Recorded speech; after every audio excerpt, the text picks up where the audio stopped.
Hey guys, so today Apple has released yet another beta for iOS 26.1. Today releasing iOS 26.1 Developer Beta 4. Now, public beta testers, you'll most likely see this populate for you within the next 24 to 48 hours, but developers can download iOS 26.1 Developer Beta 4 as of today. Now, the download was a little over 12 gigs on this iPhone 17 Pro Max, updating from Beta 3 to Beta 4.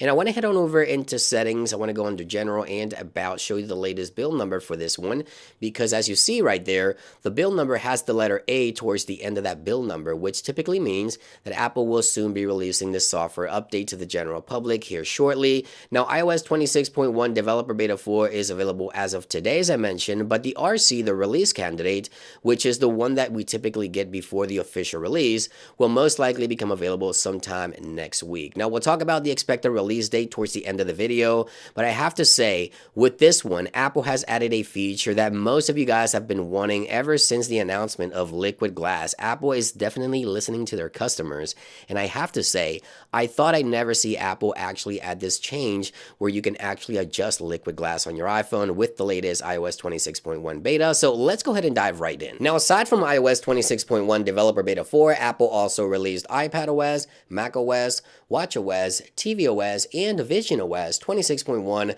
Developer Beta 4, all available to download as of today. So the first thing I want to talk about is one of the biggest changes happening with iOS 26.1 Beta 4, and that is the ability to control the look of liquid glass. And iPhone users have been wanting this feature for so long. It is finally here. I want to see more of this. Apple is actually listening to their customers. So once you update, you can head on over into settings, scroll down right here under display and brightness, and you'll find that new option right there for liquid glass, as you can see right there. So you can choose the preferred look for liquid glass. Now, when you tap into the menu, you have two options. You have clear and then you have tinted. Now, obviously, this iPhone is in light mode right now. You see there, you get the example on the top here. So if we go from clear to tinted, that is what that looks like in light mode. Now, some users wanted a toggle to increase or decrease the intensity or the opacity of that liquid glass, but this also works. Again, clear, tinted, clear, tinted. And now obviously if we go into dark mode here, let me show you what that looks like in dark mode. So we have the tinted,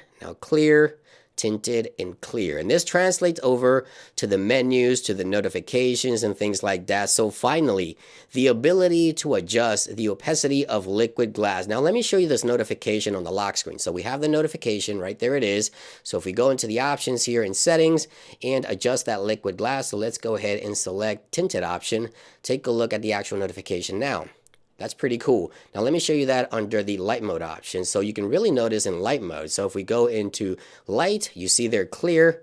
You see that's the notification. Now take a look at the tinted option under the light mode. So take a look at that. So right there, that is a major change right there to the contrast of liquid glass. So yeah, I want to see more of this. Apple finally adding the option to adjust liquid glass to your liking, the look of liquid glass under display and brightness in iOS 26.1. Pretty cool option. Now this software update also brings another change that I've been waiting for many years, and that is accidentally swiping over to the right to launch the camera. Now, I don't know about you, but oftentimes when I put my iPhone down on a table, I accidentally just swipe to the left for some reason, and I come back to the camera on the lock screen. Now you have the option to actually stop this from happening, finally. So if we go into settings, head on over into camera settings, and we scroll all the way to the bottom, right there it is, lock screen swipe to open camera. If you turn this off, you now no longer be able to swipe to the left to reveal the camera. You can just add an extension like so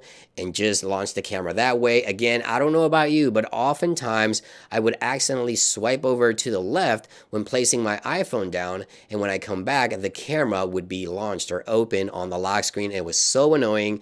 I'm happy that Apple has finally added this. Now, honestly, iOS 26.1 is shaping up to be an amazing software update to iOS 26. As I mentioned before, the RC or release candidate will most likely become available next week on the week of October the 26th, I will say the 27th of next week, we'll see the RC or release candidate right before the official release, which I believe will most likely be on November 3rd or November 10th of November. I'll keep you guys posted. Make sure to subscribe and stay tuned. Obviously, I will have a follow-up video for you guys if I come across any additional new features and changes within this latest beta, so make sure to subscribe. But again, iOS 26.1 Developer Beta 4 bringing some much needed, much wanted new features and changes. Thank you for watching. I hope you guys enjoyed the video, and I'll see you guys on the next one.